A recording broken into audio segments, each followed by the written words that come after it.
మన ఆంధ్రప్రదేశ్ రాష్ట్ర ముఖ్యమంత్రి వర్యులు శ్రీ నారా చంద్రబాబు నాయుడు గారు ఏం మాట్లాడారో ఈ రోజు వాళ్ళ పార్టీ మీటింగ్ లో ఒకసారి చూడండి.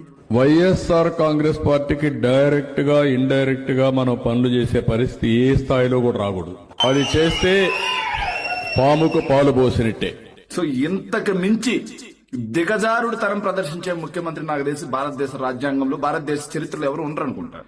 ఏమైనా నారా చంద్రబాబు నాయుడు గారు, మీరు ముఖ్యమంత్రిగా ప్రజలు మిమ్మల్ని గెలిపించిన తర్వాత మీరు గవర్నర్ సమక్షంలో ప్రమాణ స్వీకారం మహోత్సవంలో మీరు చేసిన ప్రమాణం ఏంటి? అని చెప్పేసి గవర్నర్ గారు అనగానే నారా చంద్రబాబు నాయుడు అనే నేను శాసనం ద్వారా నిర్మితమైన భారత రాజ్యాంగం పట్ల నిజమైన విశ్వాసం విధేయత చూపుతానని భయం గాని పక్షపాతం గాని రాగద్వేషాలు గాని లేకుండా పరిపాలన చేస్తానని దైవ సాక్షిగా ప్రమాణ స్వీకారం చేశారు. రాజ్యాంగం సాక్షిగా ప్రమాణ స్వీకారం చేశారు. కానీ ఈ రోజు మీరు మాట్లాడిన మాటలేంటి? వైఎస్ఆర్ కాంగ్రెస్ పార్టీ వాళ్ళకి డైరెక్ట్ గా గానీ ఇండైరెక్ట్ గా గానీ ఎలాంటి ప్రభుత్వ ప్రాయోజిత పథకాలు గాని పనులు గాని ఏమీ చేయకూడదు అని చెప్పేసి ఇంత బహిరంగంగా నిస్సిగ్గుగా మాట్లాడారంటే మీరు కనీసం రాజ్యాంగాన్ని ఉల్లంఘించినట్టు కాదా? చంద్రబాబు నాయుడు గారు గుర్తుపెట్టుకోండి, మీరు తెలుగుదేశం పార్టీకి ముఖ్యమంత్రి గారు కాదు. ఆంధ్ర రాష్ట్ర ప్రజలందరికీ మీకు ఓట్లు వేసిన వాళ్ళకి ఓట్లు వేయని వాళ్ళకి మిమ్మల్ని పొగిడిన వాళ్ళకి మిమ్మల్ని తిట్టిన వాళ్ళకి కూడా మీరే ముఖ్యమంత్రి. అది మర్చిపోయారేమో, చేసిన ప్రమాణం మర్చిపోయారేమో.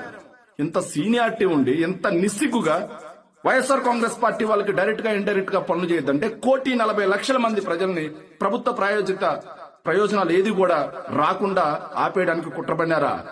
ఇదే మాట గత ప్రభుత్వంలో జగన్మోహన్ రెడ్డి గారు చేస్తుంటే ఇక్కడ మీ అందరితో కూడా నేను ఒక రిక్వెస్ట్ చేస్తా ఉన్నా. ఇది ఇంప్లిమెంటేషన్ చేసేటప్పుడు మాత్రం కులం గాని మతం గాని ప్రాంతం గాని రాజకీయాలు గాని పార్టీలు గాని ఇవేవి కూడా చూడొద్దండి. కానీ జగన్మోహన్ రెడ్డి గారు ఎన్నికలు అయిపోగానే కలెక్టర్ల సదస్సులు అదేవిధంగా ఏదైతే వైఎస్ఆర్ కాంగ్రెస్ పార్టీ సర్వసభ్య సమావేశంలో అనుకుని చెప్పిన మాట ఏంది?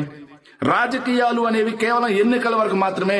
ఎన్నికల తర్వాత రాజకీయాలు లేవు, కులం లేదు, మతం లేదు, ప్రాంతం లేదు. వాళ్ళందరికీ కూడా నేనే ముఖ్యమంత్రి, వాళ్ళందరికీ కూడా ప్రభుత్వ పథకాలు అందాల్సిందే, ప్రభుత్వ ప్రయోజనాలు పొందాల్సిందే, పార్టీలకు అతీతంగా కులాలకు అతీతంగా మతాలకు అతీతంగా అని చెప్పేసి జగన్మోహన్ రెడ్డి గారు మాట్లాడి వాళ్ళకి అన్ని కూడా ప్రభుత్వ ప్రయోజనాలు మొత్తం కూడా డోర్ స్టెప్ డెలివరీ చేస్తే దాన్ని మీరు మాట్లాడిన మాట జగన్మోహన్ రెడ్డి గారిని సైకో అని ఉన్మాదని మాట్లాడారు. మరి ఈ రోజు మీరు మాట్లాడిన మాటలకి మిమ్మల్ని ఏమనాలి అనేది మీ అంతరాత్మను ప్రశ్నించుకోండి మిస్టర్ చంద్రబాబు నాయుడు గారు. సో నేను ఇది ఖచ్చితంగా రాజ్యాంగ ఉల్లంఘనే, ఇది చట్టాల ఉల్లంఘనే. ఏదైతే ఆంధ్రప్రదేశ్ గౌరవ హైకోర్టు అండ్ భారత గౌరవ సుప్రీంకోర్టు దీన్ని సుమోటాగా తీసుకుని చంద్రబాబు నాయుడు గారిని ఒక్క క్షణం కూడా ముఖ్యమంత్రిగా ఉండడానికి అర్హత లేదు కాబట్టి దీని మీద విచారణ చేపట్టాలని వైఎస్ఆర్ కాంగ్రెస్ పార్టీ నుంచి సవినయంగా మనవి చేసుకుంటున్నాను. Thank you.